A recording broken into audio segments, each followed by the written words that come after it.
Bonjour à tous, bienvenue à l'Institut français de Kinshasa, à Lela Gombe, dans le cadre de nos rencontres de jeudi numérique. Vous allez vraiment nous excuser pour ces grands retards. Euh, Aujourd'hui, jeudi 23 février 2023, nous allons parler de les porte-monnaies numériques. Pour nous en parler, nous avons invité aujourd'hui Maître Medel Diawa, qui est un habitué des jeudis numériques. Maître Medel Diawa, vous avez la parole. Merci beaucoup, ingénieur. Je tiens aussi personnellement à m'excuser pour ce retard. J'ai eu quelques soucis qui m'ont donné du retard. Excusez-moi. Alors, je vais essayer de synthétiser certaines choses pour pouvoir ne pas abuser de notre temps et nous laisser le temps des échanges, évidemment. Alors, nous voulons parler des porte-monnaies numériques. Déjà parce qu'avec l'évolution de tout ce qu'il y a comme monnaie numérique aujourd'hui, nous nous rendons compte que les monnaies numériques se multiplient. Alors, on a plusieurs formes de monnaie numérique, hein, parce que déjà avec le terme numérique, c'est un terme qui est assez générique. Alors, on a des monnaies électroniques.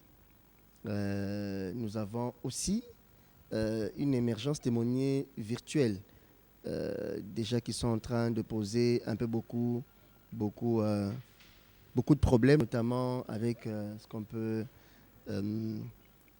tous connaître, les crypto-monnaies, par exemple. Alors déjà, le phénomène grandit et du coup, il y a le système bancaire lui-même déjà est beaucoup influencé par ces différents changements parce que le circuit bancaire n'est plus ce qu'il a été il y a 50 ans, il y a 100 ans, parce qu'il y a des nouvelles formes de monnaie, évidemment des transactions qui se passent avec l'évolution du numérique. Je crois que c'est là, avec un terme. Alors, donc c'est ainsi qu'on parle de plus en plus de porte-monnaie ou de portefeuille numérique. Pourquoi j'ai voulu distinguer les deux concepts? Je commencerai par d'abord des petites définitions, des petites idées sur les concepts. Le porte-monnaie, un porte-monnaie de manière générale, c'est un petit sac ou une pochette que nous utilisons habituellement pour transporter de l'argent. À l'origine, le nom de porte-monnaie était utilisé pour désigner un petit sac servant à transporter des pièces de monnaie, mais aujourd'hui, on peut inclure différents types de sacs. Mais tandis qu'un portefeuille est un petit étui plat que nous utilisons pour transporter des objets essentiels, comme de l'argent, des cartes, des pièces d'identité. Et souvent, ils ont souvent le format d'une poche et ils sont pliables. Bon, moi, généralement, je n'utilise pas des portefeuilles parce que la crainte qu'un voleur puisse tout prendre. Alors, cette distinction, pourquoi je le fais? Parce que vous allez remarquer que dans la pratique, des fois, on a tendance à tout cumuler. Alors, moi, je voulais quand même un peu distinguer, mais c'est normal de rencontrer quelqu'un qui peut-être a l'idée de parler de porte-monnaie, parler de portefeuille électronique ou encore numérique, parce que on voit généralement l'argent. Mais quand on voit l'idée vraiment au fond de portefeuille, c'est-à-dire que le contenu ne doit pas être que ce qui est monétaire. L'identité, il y a d'autres pièces, de petites pièces. Déjà, nous utilisons ça beaucoup en physique. Et dans le virtuel, ça devrait être la même réalité. Mais vous allez vous rendre compte que généralement, les termes se croisent, hein, se confondent. Et bon, nous acceptons cela comme ça. Donc, après cette introduction, oui, merci ingénieur, je voulais quand même parler des monnaies numériques. Parce que à la fin, vous allez voir que parler des portefeuilles ou des porte-monnaies plutôt numériques, j'en parlais soi-même peu parce que ça s'explique par les autres concepts. Quand on comprend l'évolution qu'il y a aujourd'hui, avec les monnaies numériques, avec les portefeuilles, par exemple, électroniques et autres, on comprend après l'idée qui se dégage dans le concept porte-monnaie numérique. Parce que nous voulons le prendre comme un concept qui est vraiment un peu plus particulier. Alors aujourd'hui, on a, grâce au progrès de la technologie et en matière de transmission des données, on a une variété de modes de paiement. Ce qui font que on a des supports aujourd'hui comme téléphone, ordinateur qui nous aident à pouvoir effectuer différentes opérations. Donc, on peut rencontrer des simples instruments de transfert des fonds comme des monnaies électroniques, nous utilisant, comment on appelle ça encore, M-Pesa, Airtel Money, il y a même Afri Money, je crois, qui a été... Mais aussi, on a des monnaies parallèles, des monnaies virtuelles, comme je l'ai dit. Généralement, comme les crypto-monnaies, les monnaies virtuelles pourquoi on peut, par exemple, prendre l'idée de monnaie électronique et monnaie virtuelle? Parce que généralement, dans les monnaies virtuelles, euh, on a, je dirais, deux choses qui peuvent les distinguer des autres ou qui peuvent intéresser notre étude. C'est le fait que les monnaies virtuelles, déjà, on verra plus tard avec les monnaies numériques comment ça peut. C'est aussi des monnaies virtuelles, c'est dématérialisées, mais ça échappe au circuit bancaire normal. Les crypto-monnaies peuvent évaluer, on dit quoi, d'évaluer ou monter ou être surévaluées sans que les circuits bancaires ne le maîtrisent. C'est plus des échanges ou des monnaies qui sont gérées par des privés. Ça, c'est un premier aspect. Mais un autre aspect important, c'est le fait que on a aussi, quelque part, le côté immatériel de la monnaie. Il n'y a pas de billets crypto-monnaies. Par exemple, les monnaies électroniques que nous utilisons dans M-Pesa, comme on le verra encore plus tard quand on parlera des porte-monnaies, des portefeuilles électroniques, les monnaies que nous utilisons comme M-Pesa partent des billets. C'est-à-dire que je peux venir avec un billet, je fais un dépôt à M-Pesa, ou plus tard, je peux faire un retrait à M-Pesa. Mais je peux aussi faire des paiements via M-Pesa. Aujourd'hui, dans les supermarchés, on a la possibilité de faire des paiements via M-Pesa, par exemple. D'ailleurs, autrefois, on pouvait aussi utiliser, comme on l'utilise toujours aujourd'hui, on utilise nos cartes bancaires. Moi, d'ailleurs, généralement, je marche avec toujours mes cartes bancaires pour, on ne sait jamais, on ne sait jamais. Voilà. C'est-à-dire qu'on peut faire des opérations. Mais ça part des monnaies qui existent en papier, qui sont imprimées, au fait. Quand j'ai dit que dans ma carte, j'ai 5 000 $, je peux faire autant de transactions, autant de choses, sans avoir besoin de les sortir. Comme quand vous voyagez, par exemple, vous pouvez faire la plupart de vos opérations avec votre carte. Mais ce fonds part de l'idée que ce sont des billets de banque. C'est-à-dire que je peux les retirer en termes de billets. Mais par contre, les monnaies virtuelles, aujourd'hui, des formes qui... Et c'est même là les monnaies numériques quand on en parle au sens pur, parce que je distinguerai plus tard, vous allez voir, je peux peut-être le flasher, les monnaies numériques dans ce sens-là et les monnaies virtuelles, parce que numérique, on veut voir vraiment dans un sens où les banques contrôlent cela. C'est-à-dire qu'il y a une autorité de régulation qui maîtrise cela, comme on verra le cas de la Chine et peut-être le Nigeria qui veut créer le INEIRA. Mais dans les monnaies virtuelles, crypto-monnaies, vous n'avez pas des billets. Je ne sais pas si vous avez vu les billets crypto-monnaies. Il n'y a pas. Crypto-monnaie, ça existe directement dans cette forme virtuelle. Vous voyez. Donc, il n'y a pas une forme physique de crypto-monnaie. Donc, voilà un peu ce que je pourrais utiliser. Vous voyez que je ne restais pas dans les notes pour essayer de pouvoir évoluer dans les explications aussi. Ce qui veut dire en quoi on peut différencier monnaie virtuelle, comme je l'ai déjà dit avec les monnaies électroniques. Merci, ingénieur. Vous allez voir que la Banque centrale européenne a essayé de proposer une définition de ce qu'elle entend par monnaie virtuelle. Une monnaie virtuelle est une monnaie non réglementée qui est émise et contrôlée par ses promoteurs et acceptée au sein d'une communauté virtuelle déterminée. Donc vous comprenez que c'est comme ça que j'ai voulu dire que les monnaies numériques, je ne voudrais pas vraiment le mettre dans le sens de monnaie virtuelle, parce qu'aujourd'hui, quand on entend monnaie virtuelle, on a tendance déjà à voir des monnaies qui ne sont pas contrôlées, qui ne sont pas réglementées. Il est vrai que, je crois qu'il y a, je ne sais pas, est-ce que la Lettonie, j'aurais appris que les bitcoins aussi passent par Centrafrique aussi, on dirait. Je crois, les bitcoins sont acceptés, je crois. Si je ne me trompe pas, Centrafrique, bon, c'est déjà un pays pauvre, je ne sais pas pourquoi il veut se compliquer la tâche.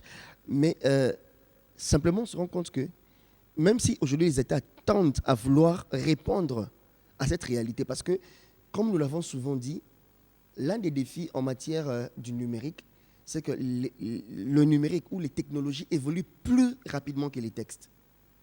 Généralement, les textes viennent rattraper les réalités qui sont déjà constatées sur place. Donc, c'est-à-dire qu'on se rend compte qu'il y a une évolution. C'est comme s'il y a un problème qui se pose. Et du coup, nous nous rendons compte que les textes ou l'État, les institutions attitrées cherchent maintenant à donner une réponse à cela. C'est difficile d'anticiper, alors que, par exemple, pour nous juristes, nous savons que la loi dispose pour l'avenir. En réalité, on devait prévenir ces choses, mais ce n'est pas toujours facile.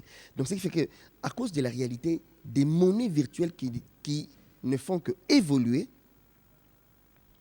Du coup, on sent que les États ont besoin de répondre à cela. Mais n'empêche que ça reste non réglementé de par principe. Donc, on peut avoir une communauté d'achat comme Facebook Crédit, qui jusqu'en 2022 permettait de payer, acheter des produits virtuels. On a les jeux sociaux en ligne, on a un tas de possibilités de types de monnaie virtuelle dans différentes catégories. Merci, ingénieur. Et donc, on peut faire différentes opérations comme on donne Linden Dollar, par exemple, qui est une monnaie virtuelle de la communauté virtuelle Second Life. Ça permet de faire des opérations. Aujourd'hui, d'ailleurs, je crois que dans le dark web, c'est plus avec les crypto-monnaies qu'on effectue des opérations. Voilà. Donc, c'est-à-dire qu'une communauté peut accepter un type de monnaie, un type de change qui permet cela. Merci beaucoup, ingénieur. Alors, c'est comme ça que je dis, pour comprendre les monnaies numériques eux-mêmes, j'ai pris deux exemples, le Nigeria et puis la Chine. Parce que le Nigeria veut lancer, bon, ça c'est tel que j'ai repris la recherche, hein, lundi, c'est pas lundi passé, tel que j'ai repris la recherche, c'est l'idée de créer le INERIA. INERA, qui sera pour la Banque centrale nigériane une manière de répondre ou de reprendre la main face aux opérations qui se passent dans le cyberespace, avec tout ce qu'il y a comme Bitcoin et autres formes de crypto-monnaies. Ils se disent ils peuvent créer une INERA, c'est-à-dire que une monnaie qui existe que dans l'immatériel. C'est-à-dire que ça a la même valeur que la monnaie de billets, mais tu n'as pas à aller imprimer ça. Ça existe dans cette forme immatérielle. C'est pas comme j'ai ma carte bancaire et que je vais sortir les billets en banque. Là, ça devient une opération de transformation parce que même aujourd'hui, les gens peuvent, avec les bitcoins, se produire de l'argent, comment on dit, des billets imprimés. Je crois qu'ici, ça n'existe pas encore, je crois, ingénieur. Pas encore. Permettez-moi de m'appuyer sur eux, ils sont spécialistes. Alors, ça veut dire que, mais là, tu n'as pas besoin forcément, j'ai ma carte bancaire, je sors mon argent comme nous faisons souvent dans les distributeurs, je prends un $20, peut-être. Mais là, c'est une monnaie qui est créée déjà dès sa création de manière immatérielle. Ça existe de manière immatérielle. C'est une monnaie que veut mettre en place le Nigeria. Je crois que peut-être ils ont mis. Et ça permet justement, comme on le verra encore plus tard, à répondre à la question des portefeuilles numériques où vraiment une personne, comme il détiendrait un portefeuille physique, peut détenir un portefeuille numérique parce que le besoin existera déjà et sera là de pouvoir garder son argent. De même qu'on garde l'argent physique, de même qu'on aura besoin de garder l'argent qui est immatériel, qui est dématérialisé. Alors, on a aussi l'exemple de la Chine, parce que vous savez que la Chine aime opérer. D'ailleurs, je crois que ils sont déjà dans un processus de lancement d'une monnaie qui est dématérialisée. Merci, ingénieur. Qui est dématérialisée. Et ils ont essayé de lancer des opérations parce que pour faciliter le lancement, il faut quand même faire des opérations. Donc, ils offrent, par exemple, dans la ville chinoise de Shenzhen, ils ont offert 10 millions de yuan. Yuan, c'est leur monnaie, mais la version maintenant dématérialisée pour les habitants, pour déjà mettre les gens dans le circuit des opérations, leur permettant de faire des opérations et tout et tout. Et l'idée, c'est que les gens aient même des bons pour qu'ils puissent avoir avec leur portefeuille virtuel, c'est-à-dire que là où ils gardent leur argent dématérialisé, de pouvoir acheter des histoires, faire des opérations. Mais quand même, on précise que ces opérations sont contrôlées par des acteurs privés aussi. Parce qu'aujourd'hui, il y a un fait, c'est qu'en réalité, si on observe dans presque tous les États du monde, hormis dans les domaines de renseignement ou des agences de l'État qui généralement sont là pour contrôler, pour la question des sécurités numériques, c'est les privés qui influencent les secteurs du numérique. Dans le cyberespace, on a des géants comme Facebook qui sont plus puissants même que certains États. C'est comme ça que la Chine peut passer par Alibaba et son Alipay, par exemple, ou Tencent, pour essayer de gérer ces transactions. Parce qu'ils savent que Alibaba a une certaine grande influence déjà en Chine, parce que c'est né des Chinois, pour pouvoir faciliter ces opérations. Donc, il y a un peu ce que je pourrais dire une sorte de partenariat public-privé pour faciliter le circuit de ces monnaies ou des paiements via ces monnaies dématérialisé. Merci beaucoup, ingénieur. Alors, comment maintenant attaquer la question qu'en est-il au fait? Qu'en est-il des porte-monnaies numériques? Moi, j'estime que pour mieux saisir ces questions, il faut d'abord aborder la question des portefeuilles électroniques. Quand on a une idée sur le portefeuille électronique, on est bien parti pour... merci, ingénieur. Alors, à quoi sert un portefeuille électronique? Un portefeuille électronique est une solution de paiement. Ça nous sert qui nous permet de payer vos cash en ligne, d'effectuer et de recevoir des virements depuis un ordinateur, un smartphone ou une tablette. Alors, comment fonctionne un portefeuille électronique? Vous créez auprès d'un organisme tiers, banque, prestataire, un compte avec identifiant, email ou numéro de téléphone et un mot de passe. Lors de votre inscription, vous enregistrez vos informations personnelles et vos données de paiement, c'est-à-dire numéro à 16 chiffres de votre carte bancaire, ainsi que sa date de validité et les cryptogrammes dans un portefeuille auprès de cet organisme. Merci, ingénieur. Les données sont stockées, évidemment. Et par la suite, vous allez procéder à un achat sur un site marchand commerçant qui accepte ce mode de paiement. Vous allez voir qu'après, il y a les PayPal et autres. Vous n'êtes pas obligé de saisir vos données bancaires, effectivement. Vous pouvez faire des transactions juste par saisie d'un identifiant de connexion, une adresse de courrier électronique. Alors, les données bancaires ne sont pas communiquées au site commerçant. Donc, c'est la limite quand même, théoriquement, évidemment, parce que dans le cyberespace, il n'y a pas de sécurité. En cybersécurité, il n'y a pas de sécurité à 100%.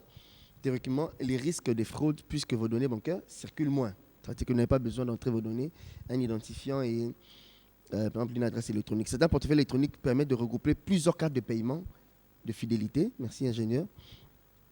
Et différentes formes de portefeuilles électroniques. On a PayPal, Payib. Voilà. Certains portefeuilles proposent même un système d'authentification renforcé avec l'envoi d'un code par SMS. Merci, ingénieur. Alors, quand même, j'ai voulu prendre aussi cet aspect de quelques réflexes de sécurité, c'est de vérifier que le site en ligne est un site sécurisé, parce que vous savez qu'il y a beaucoup d'arnaques dans le cyberespace, donc il faut faire attention. Et vérifier qu'ils acceptent d'abord ce mode de paiement, parce que tous n'acceptent pas les portefeuilles électroniques. Protéger les appareils que vous utilisez, évidemment, votre téléphone et autres. Conservant toute sécurité, confidentialité, vos identifiants. Très important. Et puis, ne donnez jamais vos coordonnées de paiement, mot de carte bancaire, ni vos identifiants, mot de passe et code d'accès par mail. Parce qu'il y a des gens qui demandent. Moi, d'ailleurs, récemment, quand j'ai eu un message, je ne sais pas, d'une blanche, moi, qui m'a écrit, quand j'ai lu seulement, j'ai dit non, c'est trop beau pour être fait. Je n'ai pas besoin de commencer à vérifier longtemps. J'ai compris que quand quelqu'un me dit déjà que je vais vous offrir des millions, je suis le fils des... Non, attendez, l'argent ne se gagne pas facilement. Merci, ingénieur. Alors, en cas de litige, généralement, commencez par, avant d'utiliser toute institution judiciaire, vous pouvez commencer par l'organisme auprès duquel vous avez ouvert votre portefeuille pour toute réclamation ou incident. Donc, si vos données ont été utilisées, vous n'avez qu'à les modifier pour veiller à cela. Donc, on a PayPal et les autres qui sont différents. Merci, ingénieur. Payib, merci, ingénieur, des portefeuilles électroniques. Alors, voilà. Alors, lorsqu'on a saisi ces notions, là, je suis en train déjà de vouloir chuter, ce qu'il en est des monnaies numériques, ce qu'il en est des portefeuilles électroniques, par exemple, ou je revenais encore sur le monnaie, pour les monnaies électroniques et monnaies virtuelles, par exemple, quand on comprend les portefeuilles électroniques, on peut comprendre ce que nous voulons dire par portefeuille ou par porte-monnaie numérique.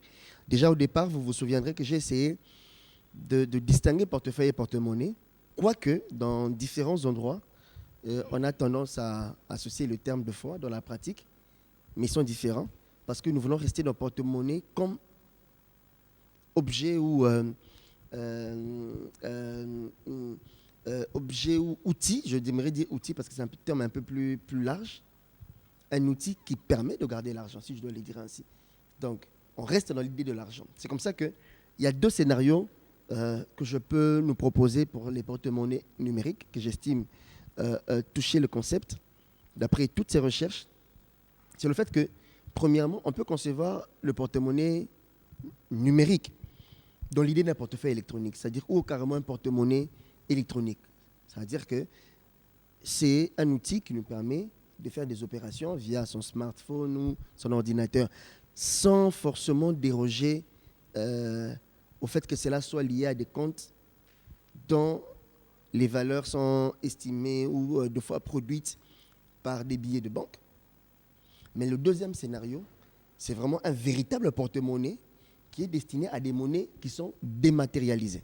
C'est-à-dire que le porte-monnaie numérique aujourd'hui peut être un véritable porte-monnaie, comme on tiendrait un porte-monnaie physique, qui n'a pas de, passez-moi le terme, de jumeau physique, mais qui est totalement immatériel et qui n'est fait que pour garder des monnaies immatérielles, des monnaies dématérialisées. C'est-à-dire que, un peu comme l'exemple de la Chine ou du Nigeria, par exemple, il y a d'autres pays aussi qui essaient d'évoluer avec ça, où ils ont vraiment créé, eux, une monnaie immatérielle.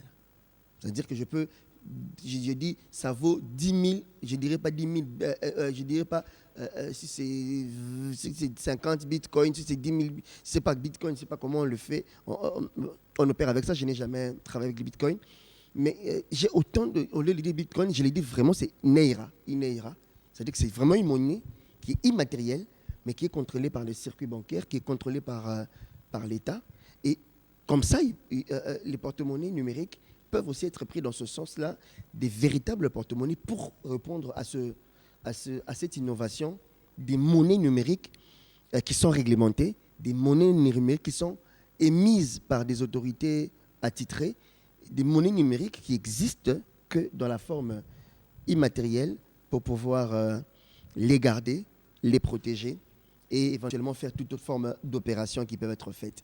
Ainsi, j'aimerais clôturer avec deux questions. Celle de nous poser à nous la question de savoir est-ce que vous avez déjà utilisé un portefeuille électronique ou un porte-monnaie numérique? J'aimerais dire même ajouter si oui, dans quelles circonstances et comment vous appréciez cela. Alors, mes deuxième questions, c'est que pensez-vous des monnaies numériques telles que nous l'avons expliqué, des monnaies dématérialisées? Est-ce que c'est plus de sécurité, ça rend plus de souplesse? Est-ce que c'est une réponse à l'évolution des crypto-monnaies? Ça aide à pallier un peu à ça parce que les gens peuvent le faire, l'utiliser. Qu'est-ce que vous en pensez? Ça, c'est deux questions que je vous pose. Si vous avez une réponse, vous pouvez toujours répondre et éventuellement aussi poser vos questions ou vos commentaires. Merci, ingénieur. Merci beaucoup, Maître Medel.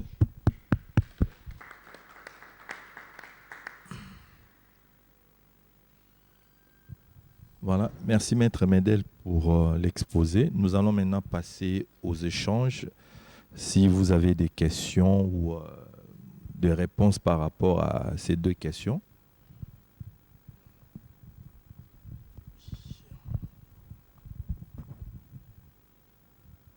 C'est Taran. Par rapport aux questions que vous nous avez posées, j'ai eu, je crois, c'était en 2018, j'ai eu à utiliser Standard Capital, StanCap, qui était, je ne sais pas moi,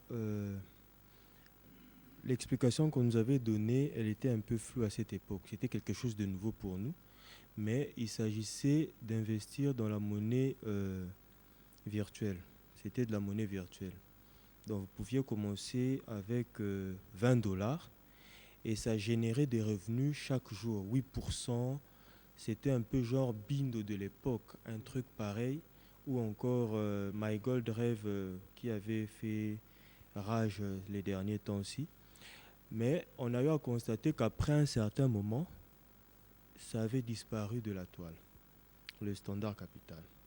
Bon, ça fonctionnait de quelle manière? Quand vous êtes dedans, vous devez parrainer des gens.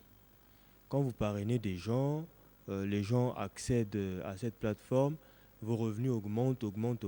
On a eu des gens qui sont allés même créer des pages Facebook, rien que pour recruter des gens afin qu'ils accèdent à Standard Capital. Et le jour où le truc a craché, il y a eu des gens qui ont fait des AVC, puisqu'ils devaient rembourser d'énormes sommes.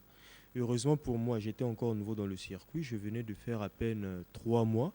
J'avais investi 20 $, mais j'avais déjà gagné plus de 150 $. Et je n'avais parrainé personne. Et donc, quand ça a craché, j'ai dit, bon, tant mieux ou tant pis pour les autres. Mais il y a eu des gens qui ont fait des AVC, des gens qui ont été accusés à la justice, puisqu'ils ont considéré qu'ils étaient arnaqués. C'était une arnaque et tout. Euh, Par rapport à ça, ce que je pourrais dire, c'est que on n'avait pas compris la chose. Ceux qui nous ont présenté le truc de Standard Capital aussi n'avaient pas compris la chose. Au fait, c'était, je crois, un truc des finances de la City, je crois, en Angleterre, leur marché, les marchés des capitaux, je crois. C'était un truc de rémunération, des trucs comme ça, mais on n'avait pas bien compris la chose. Mais il s'est fait que l'année passée, il y a eu Pi Network. Je ne sais pas si vous avez déjà entendu parler. C'est un peu genre Bitcoin. C'est virtuelle, une monnaie virtuelle qui aujourd'hui est utilisée par plus de 60 millions de personnes à travers le monde. Ça a été créé dans une université américaine.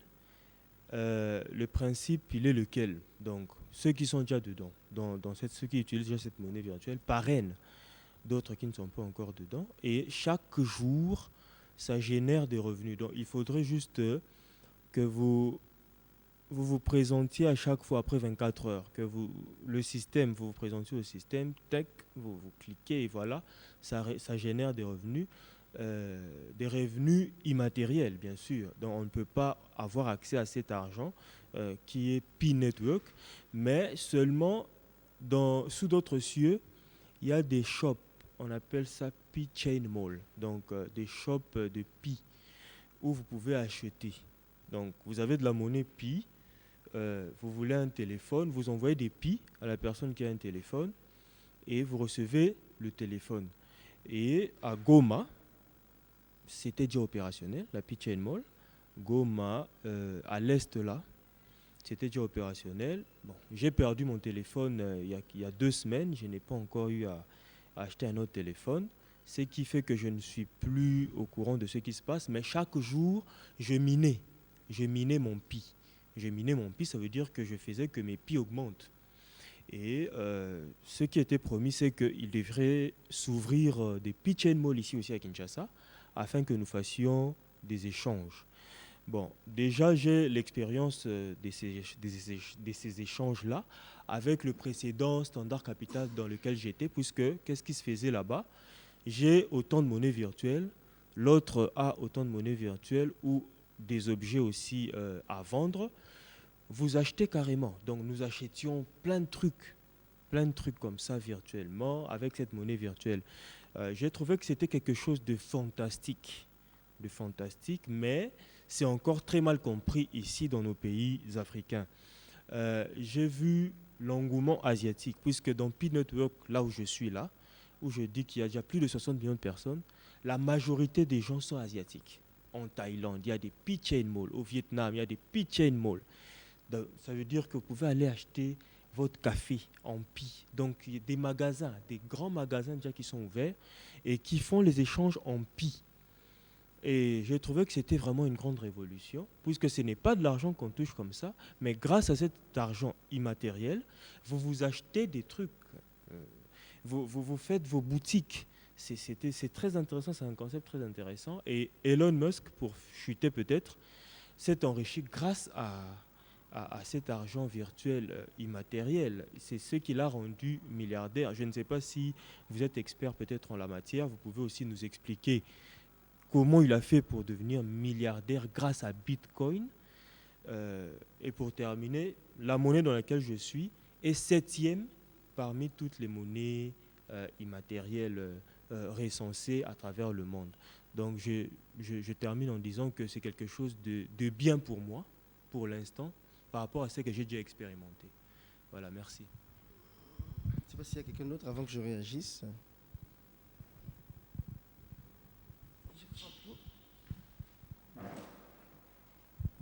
Merci beaucoup pour votre exposé.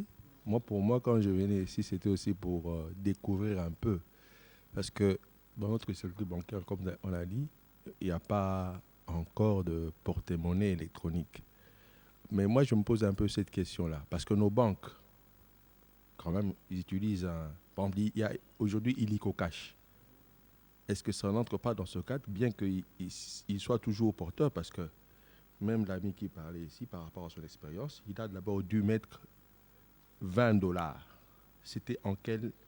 C'était, évidemment, c'était sur une base, je pense, sur du papier. Donc, c'est toujours un point d'entrée. Tout ce qu'on fait, sera toujours converti en papier. C'est possible que ce soit converti en papier par rapport au support. Ou bien ça reste toujours électronique. Parce qu'au départ, je pense qu'il faut même mettre, soit c'est même de l'argent virtuel, par exemple dans les banques, si tu as un compte, par rapport à Illico Cash, par exemple, on peut dire non, je mets de l'argent là-bas, mais ça a un soubassement matériel. Bon, je ne sais pas. Pour moi aussi, comme j'avais vu, c'était le maître, quelles sont la sécurité juridique par rapport à tout ça? Peut-être que c'est un autre volet, mais au fait, c'est comment est-ce qu'on peut passer chez nous de la monnaie, parce que c'est toujours la sécurité. Hein. Avoir les papiers, c'est pas aussi, c'est plus facile qu'on te prenne, alors que si on te prend le téléphone, ils connaissent pas le code. En tout cas, c'est facile, c'est pas facile qu'ils prennent quelque chose. Donc c'est peut-être un meilleur moyen de sécurisation de l'argent. Ça reste virtuel et on peut manipuler par des transactions électroniques, tout ça.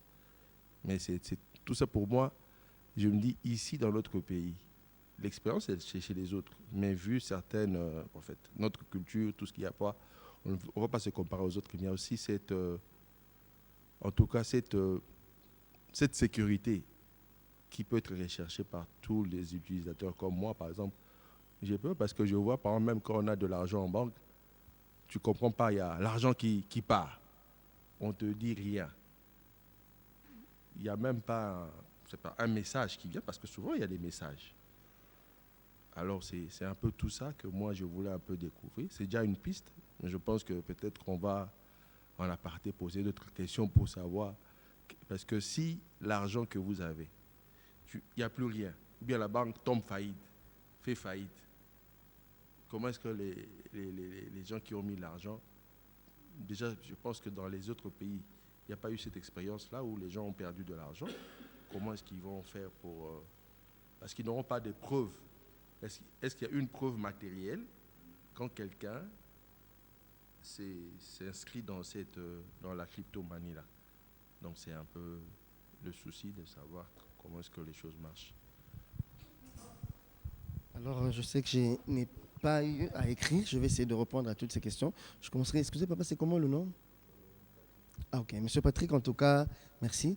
Monsieur Aaron Taran. Alors, je voudrais commencer par vous avant de revenir à monsieur Taran. C'est que la preuve, je ne sais pas, l'ingénieur pourra toujours me compléter. Mais je sais que, par exemple, comme pour My Gold Rêve, apparemment, les gens remplissaient... Je sais pas, quelqu'un a fait ça, qui remplissait un formulaire, quelque chose comme ça, quand ils allaient les mettre là-bas. Quand ils commençaient leur opération, est-ce qu'ils remplissaient un formulaire? J'ai comme l'impression qu'ils remplissaient quelque chose, un formulaire. Je ne sais pas, quand ils allaient les mettre, parce qu'il y avait un siège. Les gens commençaient par le... Même si on parrainait, les gens allaient finalement s'inscrire, je crois, là-bas, si je ne me trompe pas. Ça peut servir de preuve, si on avait. Si on avait. Mais pour revenir sur la question de sécurité, par exemple, moi j'ai toujours dit aux gens qu'il faut les premiers à se protéger, c'est les personnes eux-mêmes. Je vais donner un exemple d'un fait que j'ai vu un jour. Je faisais une opération dans une cabine, dans mon quartier. Je vois un vieux papa qui avait, je crois, 70 ans ou plus, qui a quand même un PSA, qui demandait à la personne de l'aider à faire l'opération. Mais ça, papa instruit. Il était bien habillé d'ailleurs. Il dit non, mais faites-moi l'opération. Mon numéro. Prenez mon code. Je dis papa, mais pourquoi vous citez votre code? Alors tu vois, c'est pas imprudent. Il dit non, il n'y a rien à craindre. Je dis papa, non. En ayant votre code, j'ai pris après 10 minutes. Vous voulez votre téléphone à quelques mètres d'ici. Directement, je peux récupérer votre argent. Surtout que vous n'avez peut-être pas de code de téléphone. Donc je peux facilement entrer. Je n'ai pas besoin d'écrire mon numéro encore. Je vais écrire juste, comment on dit, le mot de passe là de votre M-Pesa. Je récupère l'argent.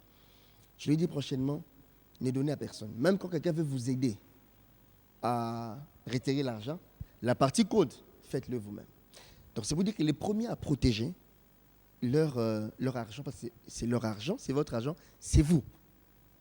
C'est vous la personne qui détenez votre argent dans la sécurité de vos biens.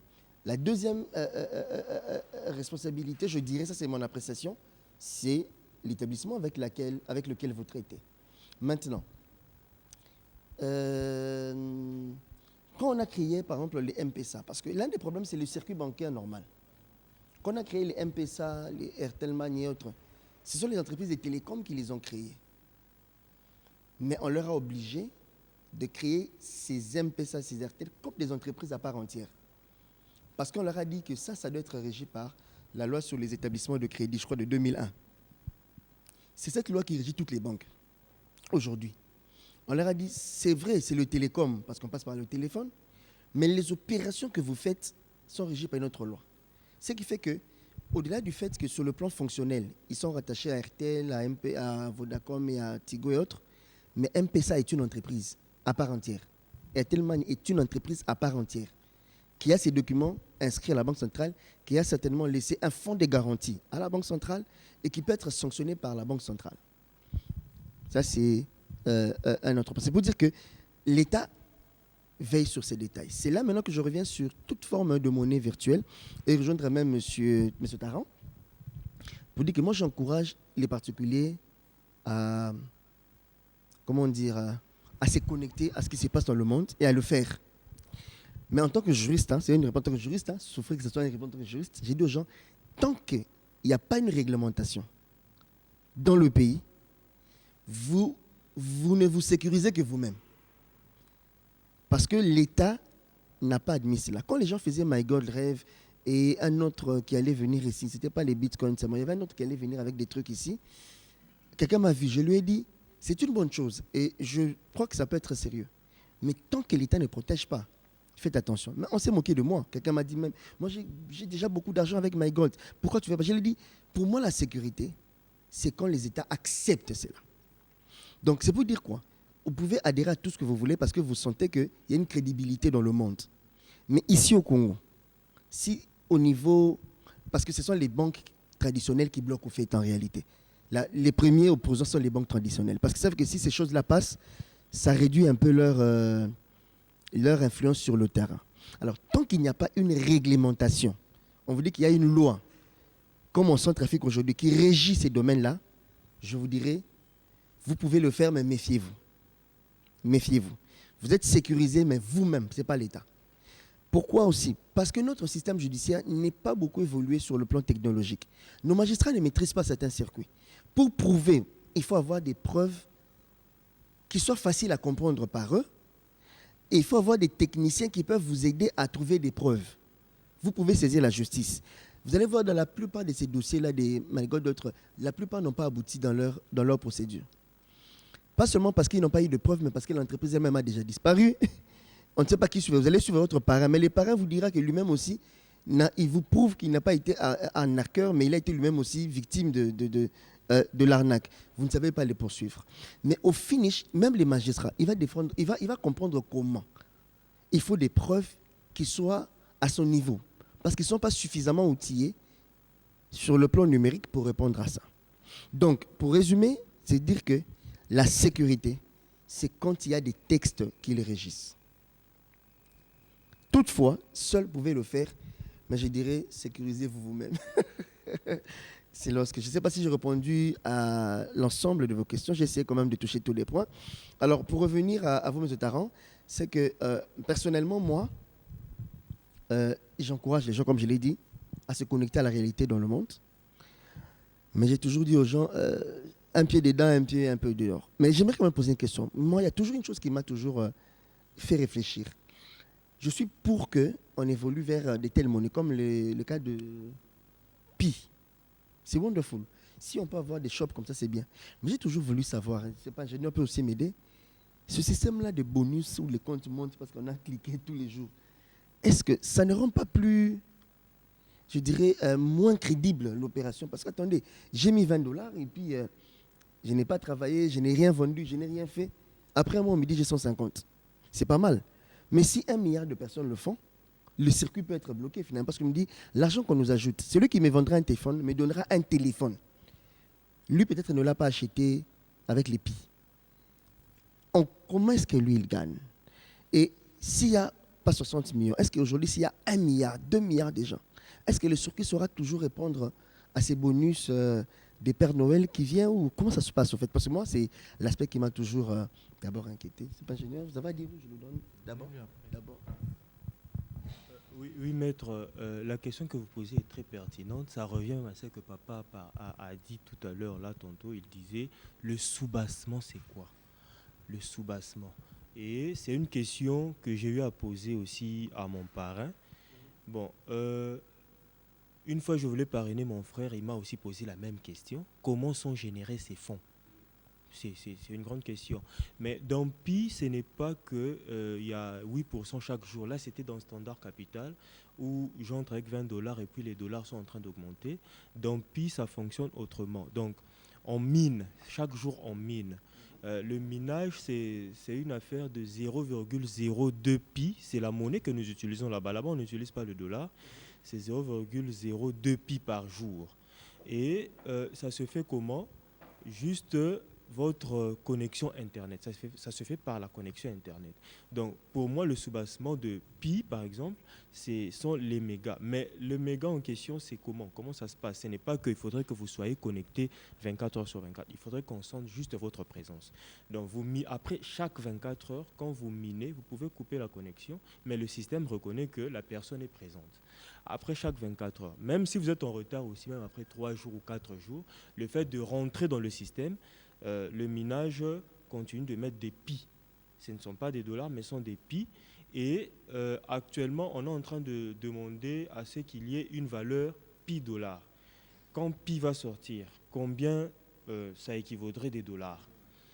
Puisque Bitcoin, quand Bitcoin est sorti, c'était des millions, je crois, beaucoup, beaucoup d'argent. Et ça se faisait que quand tu as, je crois, 10 bitcoins ou 20 bitcoins, tu deviens presque milliardaire, des choses comme ça. Bon, je ne maîtrise pas les taux, c'était comment ça se passait, mais Elon Musk, c'est grâce au bitcoin qu'il est devenu milliardaire. Maintenant, chez nous, on est en train de dire ceci.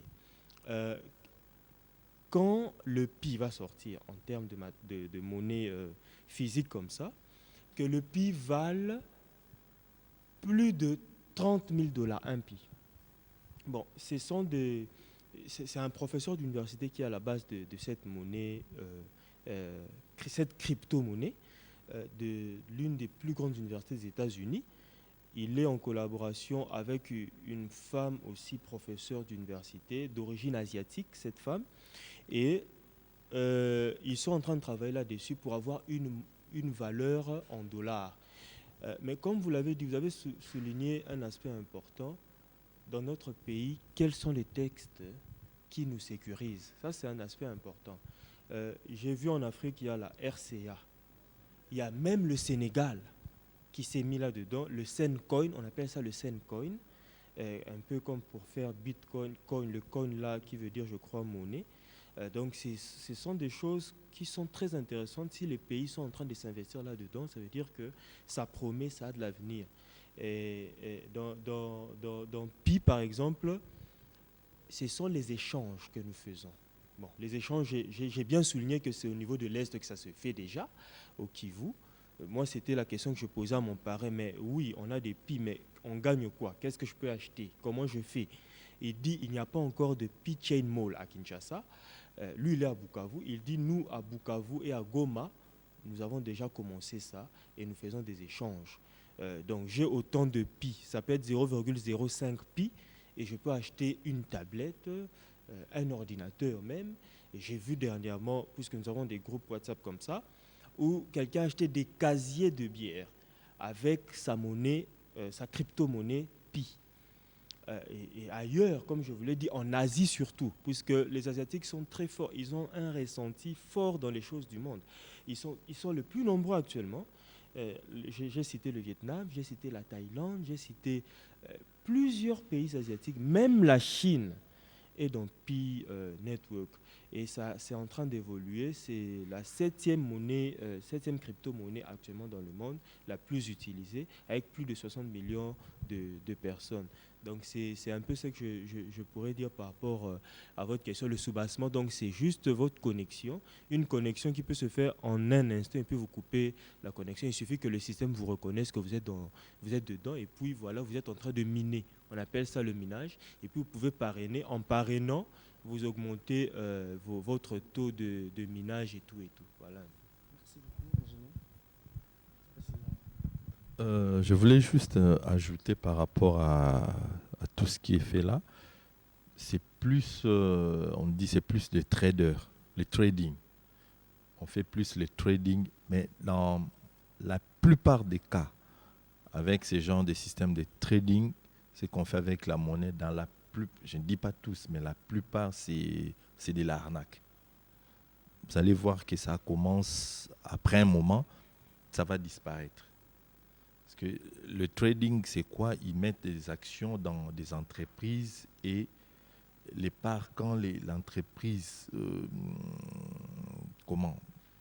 ces actions augmentent, vous recevez de bonus. En fait, c'est comme ça là. Mais dans la plupart des systèmes pyramidaux, là, c'est la plupart en tout cas, c'est de l'arnaque. Surtout ce qui se passe sur Internet. La plupart. Si je comprends bien, ça peut bien fonctionner, mais il peut arriver à un moment donné ou comme papa Taran avait dit Bindo, donc ça commence bien. Et puis, comme leur Beaucoup d'utilisateurs, le système s'écroule. euh, donc il faut en profiter tant qu'il est encore temps. On ne sait jamais demain. Il faut en profiter. Est-ce qu'il y a quelqu'un d'autre qui voulait intervenir par rapport aux questions posées par moi, ou si vous avez une question, un commentaire ou une préoccupation? Ingénieur. Oui, moi, je voulais ajouter, surtout par rapport aux questions, là, les monnaies électroniques, il y a aussi un autre type de monnaie, les cartes prépayées bancaires. Les cartes prépayées bancaires, c'est aussi une forme de porte-monnaie numérique.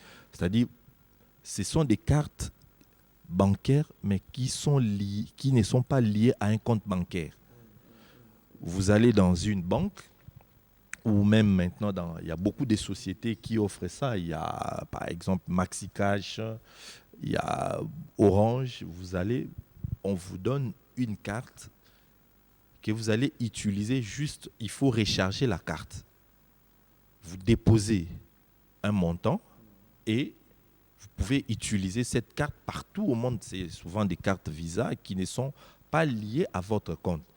Si jamais vous perdez votre compte ou quelqu'un vous vole, il ne pourra pas avoir accès à votre compte bancaire. Et vous pouvez même demander une carte, ce genre de cartes électroniques auprès d'une banque, et vous pouvez alimenter cette banque avec votre compte bancaire. C'est juste pour alimenter, mais qui n'est pas directement lié avec votre compte bancaire. Ça, c'est un point. Et un autre point aussi, c'est par rapport aussi à la sécurité. L'utilisation, c'est vrai, l'utilisation, c'est facile d'utiliser. Vous pouvez l'utiliser partout dans le monde. Mais le grand problème avec ces cartes, lorsqu'il y a un problème, on ne sait pas qui demander. Des fois, ça peut prendre beaucoup de temps. Imaginez que, je donne un exemple, il y a de cela, je crois, 8 mois, avec un ami qui il a utilisé ce genre de cartes. Il voulait acheter un logiciel sur Internet. Il a acheté, il a utilisé la carte. En achetant, le logiciel coûtait à peu près $300. Il voulait utiliser PayPal. PayPal avec sa carte bancaire qui était liée avec une banque ici. Il a déposé l'argent. Il est allé sur le site du marchand pour acheter les logiciels. En lançant l'opération, le site marchand lui renvoie une réponse: ah tiens, l'opération n'a pas abouti. Donc, tu ne peux pas avoir le code pour utiliser le logiciel. Entre-temps, il vérifie sur son solde 0. Il contacte la banque lui dit « Ah non, ce n'est pas lui. Il faut voir ça avec PayPal. » Il va chez PayPal dit « Ah non, tiens, ce n'est pas moi. » Ah, il faut aller voir chez le marchand. Entre-temps, le temps passe, lui n'avait pas son logiciel, son argent, $300 disparu. Donc voilà un peu ces genres de situations. Où est-ce qu'on doit se plaindre, vous en tant que juriste? Je crois que comme ça me faisait penser à un exemple, je le dirai après. Comme je l'avais dit ici à un moment donné exposé, lorsqu'on est buté à un problème, le premier endroit où on doit se plaindre, c'est l'organisme avec lequel on traite. Donc c'est un peu comme les cas des cartes Maxi Cash et autres. On va vers Maxi Cash. Commencez par là. Je vais donner un exemple. Je pensais à un exemple quand l'ingénieur parlait. J'ai une cliente qui est aussi une amie qui est en Turquie. Depuis quelque temps, elle est en formation. Elle était ici, elle est partie en formation. Un jour, elle m'appelle. Oh non, maître, j'ai un problème avec ma carte. Et c'était une carte Visa Equity. Elle a fait une opération là-bas en Turquie. Ils ont même visionné la caméra avec les gens, je crois, je ne sais pas si c'était, je crois, d'une banque ou d'une structure là. Ils ont vu qu'elle était là et qu'effectivement, elle n'a pas eu l'argent, $800. Mais ça a été débité sur son compte. L'argent est parti. On fuit dans les distributeurs, il n'y a pas. On regarde, il n'y a pas. Elle fait un mail à Equity. On examinait le dossier, mais ça tardait avec le mail. Elle m'appelle, j'arrive à Equity, j'écris une note à Equity. Comme on a quelques personnes qu'on connaît aussi là-bas, je vois tel ami, tel autre ami. Ils voient les services attitrés. En quelques jours, quelques temps, paf, on retrace, on lui dit, OK, on lui a payé tout son argent. Justement parce que c'est un compte normal, c'est lié à son compte. On a vu effectivement que l'argent a été débité de son compte. Effectivement, ça a été débité. Mais elle a montré là-bas qu'il y a des preuves qu'elle n'a pas touché cet argent, que ce n'est même pas arrivé au distributeur, que ce n'est pas sorti. Du coup, elle a eu ses $800. J'ai récupéré son argent et puis, paf, je l'ai expédié. Évidemment, je suis avocat. Mais au moins, c'est pour dire que il y a moyen de trouver une solution. Surtout lorsque l'organisme est sérieux, comme là, on était avec Cutis, ça a été réglé. On lui a répondu à aller son argent. Donc, le premier réflexe, c'est l'organisme. Alors, si l'organisme décline sa responsabilité, permettez-moi de dire que ça deviendra compliqué. Là, il faut, je ne sais pas, chercher quel mot, ça deviendra compliqué. Mais c'est l'organisme avec lequel vous traitez qui est mieux placé pour pouvoir donner solution. Sinon, c'est compliqué. On va avancer comment pour le micro, hein? Ça va arriver? Oui, ça va arriver, ça. Ça va arriver. Bonjour.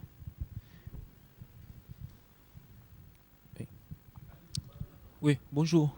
Donc, je vais juste savoir maintenant, quel avenir pour le porte-monnaie numérique dans notre pays ici? Oui, oui. Est-ce qu'on va laisser tomber en fait nos porte-monnaies traditionnels pour le porte-monnaie numérique ou quoi?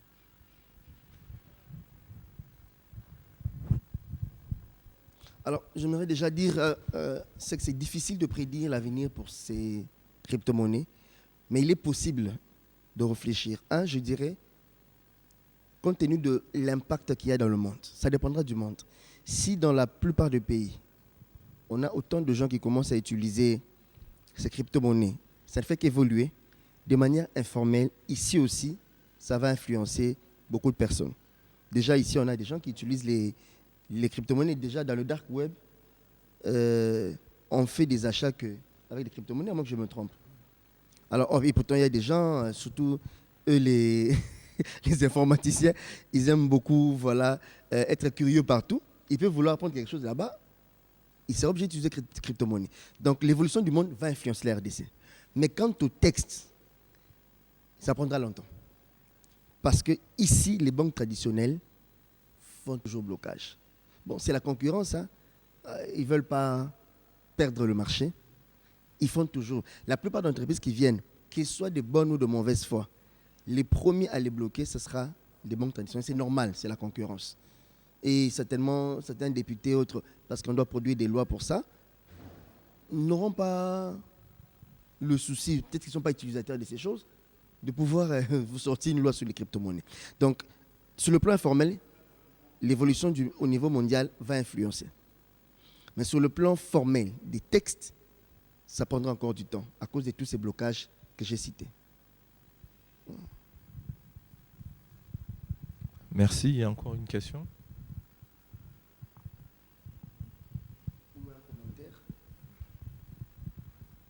Oui, moi je voulais peut-être faire un commentaire par rapport à tout ce qui a déjà été dit. J'aimerais aussi revenir à ce que M. Dondap a dit. Il a souligné un fait, le trading. Oui, au fait, le standard capital, ce dans quoi j'étais avant, c'était du trading. Et vous avez dit il faut se méfier de toutes les pyramides là. Les trucs des pyramides, la plupart des cas sont des arnaques. Maintenant, je voulais savoir comment fonctionne peut-être le Bitcoin ou les autres crypto-monnaies. S'il n'y a pas de parrainage là-bas, si ça ne fonctionne pas en termes de pyramide, j'aimerais savoir, ça c'est un.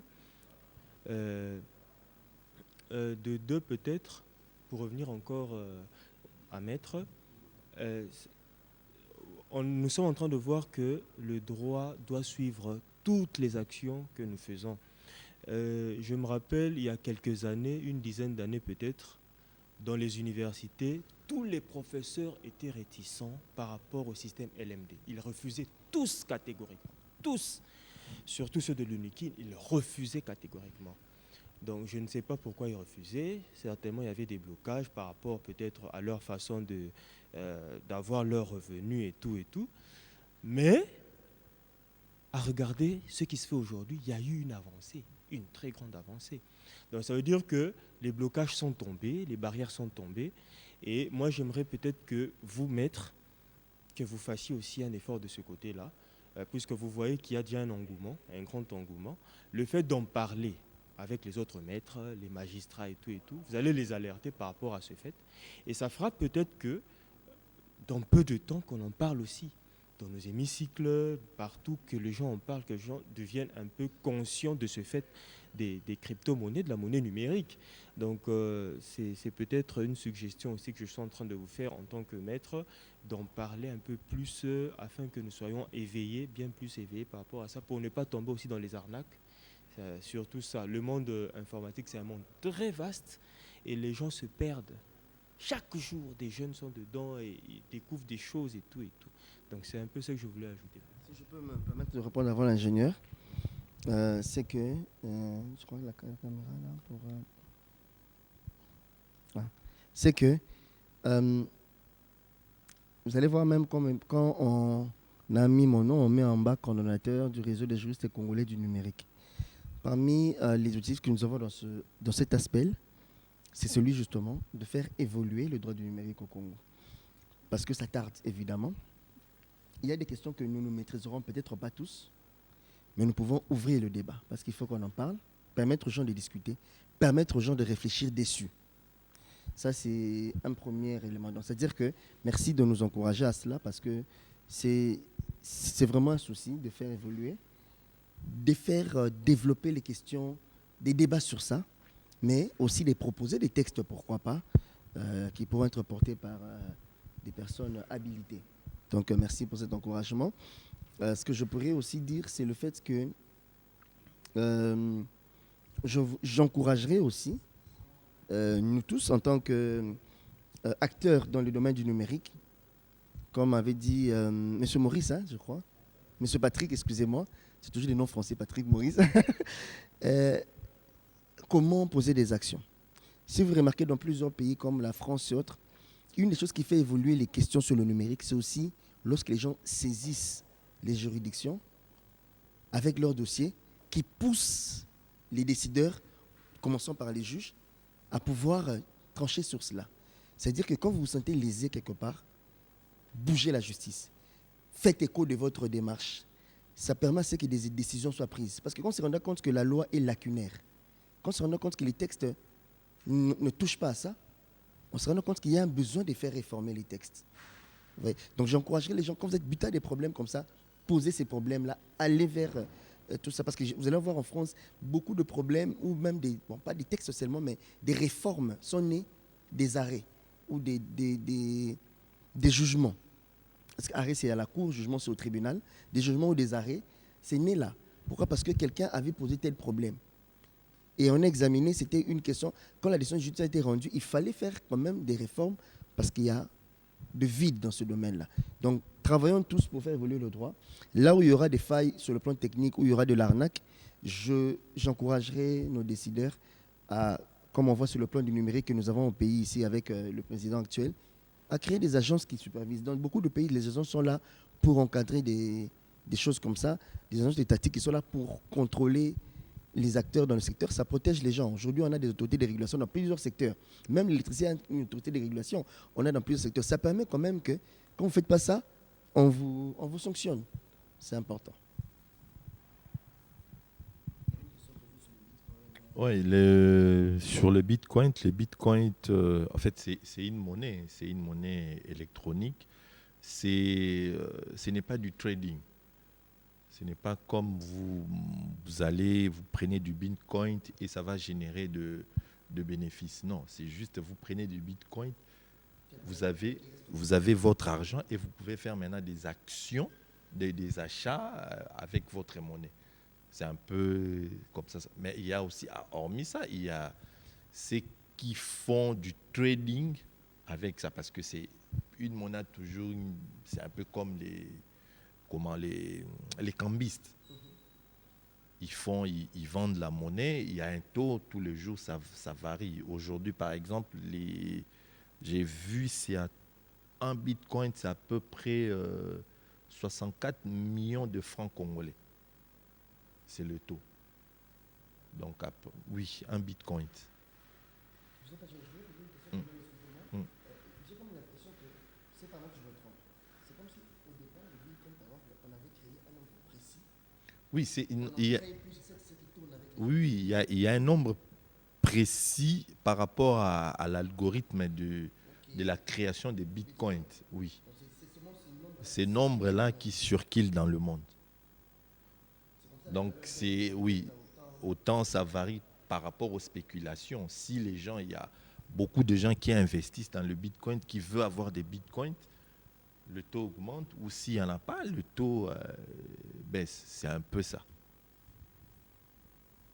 Mais je pense qu'au mois de mai, nous allons organiser un jeudi numérique spécial. On va encore revenir plus des détails par rapport au fonctionnement, tout ça par rapport au Bitcoin. Par rapport à Elon Musk, je ne sais pas, c'était le patron de Tesla, non, je crois. Tesla est spécialisé dans quoi, au fait? Parce qu'il n'y a pas que l'aspect Bitcoin qui l'a rendu riche, je crois. Moi, je le connais plus avec Tesla aussi. Qu'il a commencé Tesla aussi. Ah, ok. Parce que moi, je le connais plus avec référence Tesla. Ah, ok. Ah, ok. Bitcoin, bon, il a investi dans ça. Peut-être il a su où acheter ou faire des choses. Peut-être. Possible. Tesla qu'il a. Tesla dans les véhicules et puis dans voie des fusées, dans l'espace. XSpace. Ouais. Ça, ils rachètent des sociétés. C'est lui aussi, c'est lui qui a aussi fait l'émergence des Ubuntu, les systèmes d'exploitation Ubuntu. Donc, il investit. Il a déjà acheté Twitter, oui. Il a déjà acheté Twitter. Lui, il est dans les Lui, il est fort dans les spéculations. Ouais, donc, quand vous venez, il est là et puis il y va. C'est un peu ouais.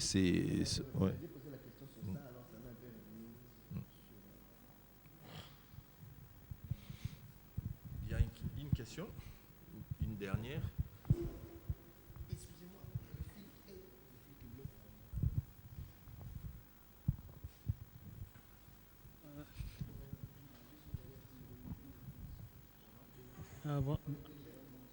Bonjour. Moi, quoi que je suis venu en retard, je ne comprends pas jusque-là la thématique d'aujourd'hui. Mais j'ai juste une idée. sur de quoi dont nous sommes en train de parler aujourd'hui. Et j'en profite pour vous demander, vous poser juste une question, si vous pouvez me répondre. Je n'ai jamais compris la différence entre Bitcoin et crypto-monnaie. Et sur ça, donc, il y avait aussi un papa qui m'avait parlé de cela, mais je n'avais pas bien maîtrisé. Raison pour laquelle je profite pour vous demander ceci. Merci encore, merci encore. Je voulais demander comment je peux avoir un Bitcoin. On dit que c'est 64 millions de dollars, de francs congolais. Comment je peux faire pour acquérir peut-être un Bitcoin pour peut-être avoir 64 millions. Là, je laisserai à l'ingénieur la question de la charge de répondre. Et aussi pour la première question, mais je peux quand même commenter pour dire que Bitcoin est une forme de crypto-monnaie. Donc il y a, je sais pas, il y en a combien? 7000? Combien? Il y a Ethereum. Il y a plusieurs crypto-monnaies et Bitcoin est une des crypto-monnaies les plus, je dirais, répandues et connues dans le monde. Les bits, c'est comme vous avez dit, hein, maître. Au fait, c'est les crypto-monnaies. Et le nom de ces crypto-monnaies-là, c'est Bitcoin. C'est un peu comme nous avons les monnaies traditionnelles. On dit il y a le franc congolais, il y a les dollars, il y a l'euro, il y a les dinars, les yuan, tout ça là. Donc les crypto-monnaies, c'est la base. Et les monnaies virtuelles. Et il y en a plusieurs maintenant. Il y a les bitcoins. Il y a aussi l'artiste nigérien aussi qui avait lancé aussi Akon. Il y a 2 ans, je crois. Oui. Il avait lancé aussi sa crypto-monnaie. Non, c'est la plus utilisée. Mais il y en a d'autres. Il y a Ethereum, je connais, hein, il y a Ethereum, il y a Bitcoin, il y a aussi Akon, il y en a beaucoup. C'est un peu comme les dollars. C'est la référence. C'est comme ça qu'il y a des pays comme Centrafrique, par exemple, qui acceptent le nom Bitcoin parce que c'est le plus répandu des crypto-monnaies. Mais c'est très peu de pays, je crois. 3 seulement. En fait, bon, les gens, comme ça ne passe pas par les circuits bancaires traditionnels, c'est comme ça que beaucoup de pays ne veulent pas réserver à ces genres de crypto-monnaies.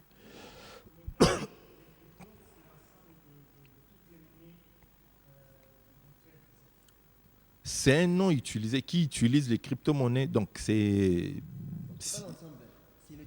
le terme utilisé qui désigne ces monnaies-là et qui a un fonctionnement qui utilise la blockchain. La technologie blockchain pour générer ces genres de monnaies. Je crois qu'on va en parler, on va revenir sur ça parce qu'il faudrait comment qu'on vous explique en détail.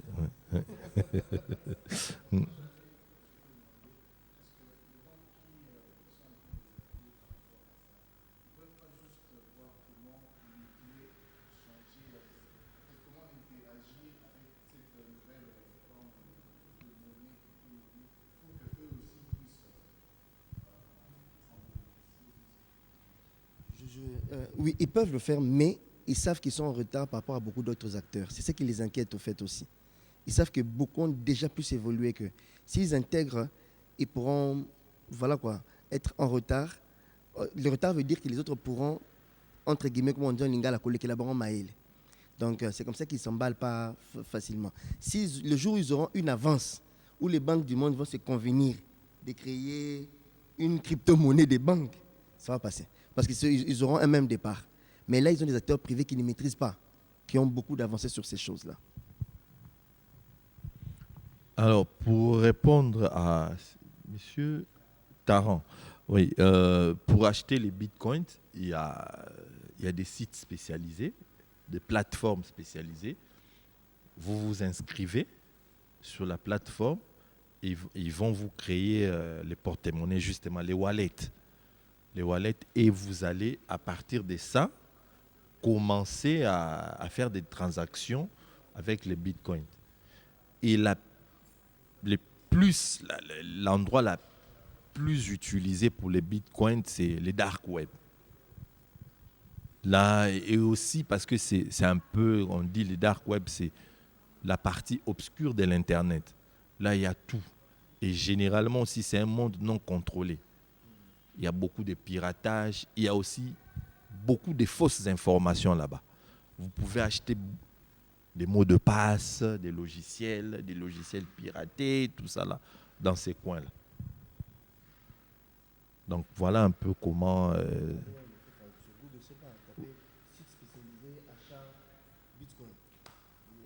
Et la plupart, là, dans les web classiques, on bloque ces sites-là. Donc il faut vraiment aller dans les dark web pour avoir ce genre d'éléments.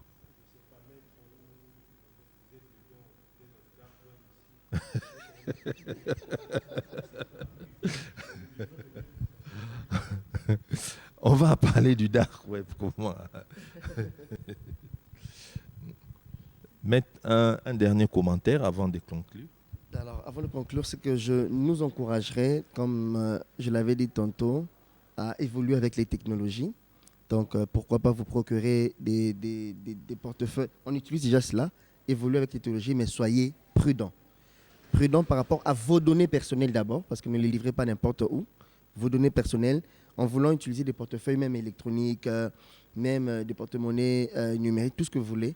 C'est bien pour le côté immatériel, ça vous empêche d'avoir des voleurs physiques, des brigands physiques, mais vous avez aussi des voleurs numériques. Vous avez aussi des criminels numériques, des cybercriminels. Donc faites attention parce que vos données personnelles sont importantes. Je vous remercie.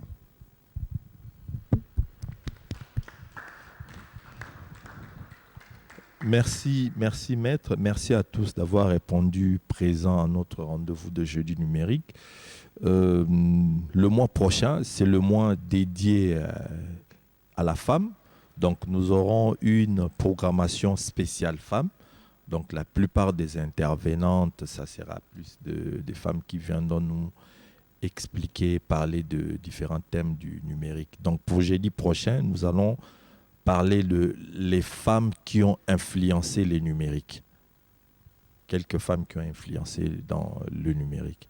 Merci d'avoir répondu présent et à jeudi prochain.